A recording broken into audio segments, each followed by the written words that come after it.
За төсөв бол одоо танх нь бол тодорхой байсан. Тэгээд харин энэ тодтгол хийгээд энэ удаа ороод ирж байгаа бол маш их баяртай байгаа. Тэгээд үнэхээр одоо энэ удаа бид нар энэ төсвөө яг гүйцэд тодтогчих хэрэгтэй байхаа. Төсвийн доктортой байдлын зөвлөлийн гаргасан дүгнэлтэнд бол 3 их 80-д 728 төгрөгөөр бууруулж тодтогох ёстой гэж үзсэн байгаа. Тэгээд түрүүн бол сангийн сайд бол яг тайлбарласан. Үнэхээр энэ хэрвээ бид нар энэ буулгаж байгаагаас илүү буулгах юм бол хүүхдийн мөнгө рүү, тэтгэврийн мөнгө рүү, халамжийн мөнгө рүү орчих гээд байгаа болохоор энээс илүү бас буулгах боломжгүй байна гэж. За тэгэхээр бид нар нэгэнт одоо тэр бууруулж чадахгүй бол илүү их олох талдаа бас анхаарах хэрэгтэй. Зөвхөн алдахгүй одоо алдаа хөтөлбөргээд байхгүй тийм ээ. Бусад юу н ямар салбараас хөдөө аж ахуйгаас яах юм, аялал жуулчлалаас яах юм, цахим хөгжлөөс яах юм, бүгдээрнгээс нь одоо өргөжтэй ялгаагүй. Тийм болохоор орлого олох талдаа илүү төвлөрөөсэй гэж хүсэж байна. Тэгээ бас энд нэг асуух 4 асуулт байгаа юм аа. Нүүбийн байнгын орооны нарийн бичиг нарын хооронд зохион байгуулсан хилцээрийн хүрээнд COP17 баг хурлыг 2026 онд зохион байгуулалттай холбогдуулан байгаль орчин уур амьсгалын өөрчлөлтийн сайдын төсөвт энэ жил 50 тэрбум тусгасан. Тэгээд энэ нь бол 5 сарын 31-ний дотор худалдаа авалт хийгдээгүүд бол буцаан татагдж байгаа. Тул дахин 50 тэрбум төгрөгийг суулгаж оруулж ирсэн байна. Тэгэхээр энэ 50 тэрбум төгрөгийг 41.8 тэрбумаар нь хурлын барилга байгууламж барихад зарцуулнаа гэсэн байгаа юм. Тэгэхээр энэ дээр нэг тайлбар өгөөч. Энэ 41 тэрбум төгрөгөөр одоо ямар хурлын барилга байгууламж барих гэдэг байгаа. Өнөөдөр Монголд байгаа энэ олон заал, энэ олон байр байгууламж хүрэхгүй мүү? Тэгэхээр хүндээ зориулах ёстой нөгөө таньж байгаа төсөв маань эргээд дахиад ингээд байрлал 50 тэрбум явчихж байгаа мó. За нэгт асуулт. За хоёр дахь нь төсвийн тодтголоор төрийн бус өмчийн цэцэрлэг сургуульд олгож байгаа хувьсгах зардлын санхүүжилтийг зогсоож төрийн өмчийн дээд сургуулийн байр ашиглалтын төлбөрийг төсвөөс төлөхийг зогсоож өртгийг сургалтын төлбөр шингээхээр тусгасан байгаа. За ингэхлээр чинь 2025-аас 26 оны хичээлийн жилээс эхлэн төрийн өмчийн ихтэй сургуулийн төлбөр нэмэгдэх үү? Хоёрдугаарт нь төрийн өмчийн бус цэцэрлэг сургуульд олгож байгаа хувьсгах зардлын санхүүжилтийг зогсоосонтой холбогдуулаад хувийн сургууль цэцэрлэгүүдийн бас төлбөр нэмэгдэх үү? Энэ дээр ямар тооцоолол байгаа вэ? За хоёр дахь асуулт. За гурав дахь нь за хавдраар өвчлөж байгаа хүмүүс. За хариулт өгье. Наранбаяр сайд.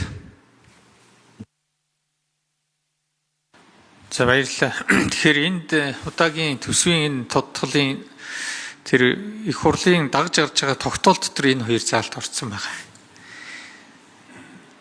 Тэгээд өнөөдөр төсвийн нөхцөл байдлын хүнд үед ингэж орж ирж байгаа. Бид бол уг нь дээд боловсролын хуулиараа төрийн өмчийн ихтэй сургуулиудын тэр тогтмол зардалт нь бол дэмжлэг үзүүлэх ийм үр хүлээдэг. Гэхдээ энэ нэг 17 тэрбум төгрөг ингэж төвшөглөгдсөн байсан. Энийг зүгээр зогсоох гэсэн ийм. Тэгэхээр мэдээж одоо төлбөр дээр нь бол энэ нөлөөлнө. Өнөөдөр ихтэй сургуулиудын төлбөрийг бол удирдах зөвлөл нь өөрсдөө хуралдаж тогтоодог. Эдний одоо бие даасан байдлыг хангах ийм зорилгоор ийм нөхцөл байдалтай байгаа гэдгийг юуны төрөнд бас хэлье. Хувийн сургуулийн одоо төрийн бус өмчийн цэцэрлэг сургуулиудын хувьсгах зардлыг бас одоо ингээд хагас жилээс хойш зогсоох юм байна. Зогсоох гэсэн юм чиглэл орж ирж байна. Тэгэхээр энэ бас өнөөдөр жишээлбэл хувийн цэцэрлэгүүд бол 2 дахин илүү хувьсгах зардлаа аваад тэгээд төрийн үйлчлэгийг үзүүлж эхэлж байсан. Энэ бол өөр амжилттай болоод суглааны цэцэрлэг байхгүй болсон ийм цаг үе бол байсан. Гэхдээ энэ дээр бол одоо хагас жилээс хойш мөн одоо зогсоох юм шаардлагатай болж байгаа. Юуны хувьд бол бид бас энэ үйлчилгээг бол яг боловсролын үйлчилгээг бол эцэг эхчүүд хэрэглэгчтэй тэгш хүртээмжтэй хүргэх энэ одоо зүйлээ умартаж болохгүй. Тэгэхээр цаашдаа бид төсөв маань өөрөө одоо арай гэгээтэй болоод ирэх үед энэ бол төр зүрийн үзэгдэл байх болов гэж бодож байна. Хоёрдугаарт энэ хуулийн заалттай ийм зүйлүүд байгаа. Улсын хурлын тогтоолын төслөөр ийм зүйл орж ирж байгаа. Харин энэ удаа дагж байгаа хууль дээр бол маш сайн нэг заалт орж ирсэн нь нэг хувийн тэр татврын хөнгөлт дээр бол сургууль цэцэрлэгийн барилга байгууламжийг барихад нэг хувийн одоо тэр татврыг одоо буцаан болгох, хөнгөлт эдлүүлэх энэ зүйлийг бол оруулж ирсэн нь бол туйлын сайшаалт байгаа. Энэ бол боловсролын салбарт оруулж байгаа хөрөнгө оруулалтыг шууд дэмжиж байгаа ийм үзэгдлээ гэж харж байна. Цаашдаа бид энэ бас энэ сургууль цэцэрлэгүүдтэй ярилцах шаардлагатай. Гэхдээ энэ удаад бол үнэхээр ийм нөхцөл байдалтай болцоод байгаа 2.1 их 80-аар энэ төсвийг танах шаардлагатай болцоод байгаа. Энэ байдлаар бол төсвийн алдагдлал 3 их 80 руу хүрж инфляц 2 оронтой тоог давж хүмүүс 240 гаруй мянган хүн ядууралд хүрэх ийм одоо аюулын харанг нүүрлчээд байгаа ийм үед бол бас энэ төсвийн тодтголыг бол засгийн газраас өргөн барьж байгаа. Энэ хүрээндээ салбар болгон өөр өөрийнхөө одоо ийм үйл ажиллагаанаас тануулж байгаа гэдгийг л бас хэлье да. Баярлалаа.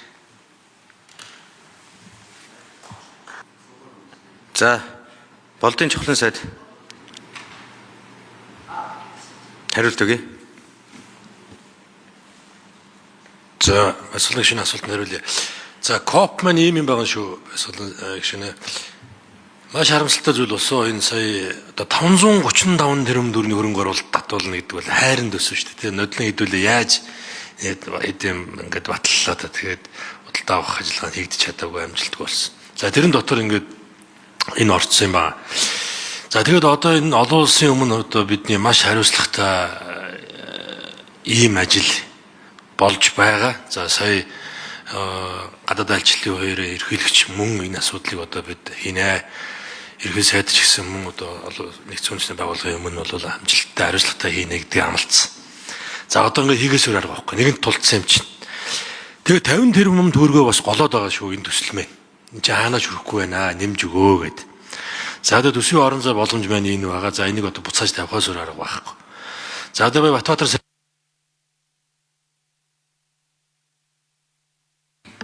За, жавхлан сайд гүйцээж хариулъя. Тэ Батбаатар сайдтай захиад байгаа. Энэ тавьсан мөнгөө одоо сүүлийн хагас жилдээ одоо зарлагдаж амжих хэрэгтэй шүү. Тэгэхгүй бол хойтон ер нь балрын шүү гэдгийг сайн л хэлээд байгаа. За, тэгээд энэ 41.8 тэрбумаас томоос 27 тэрбум төгрөг таны асууж байгаа барилга байгууламжинд нь орох юм. Төрөөслөх хэсэгч байгаа. За, мөн барьж байгуулах хэсэгч байгаа. За, бус хэсэг нь бол тэр аргамжаа болох газрын одоо дид бүтэц, за зам тогтчлт ийм ажлууд байна.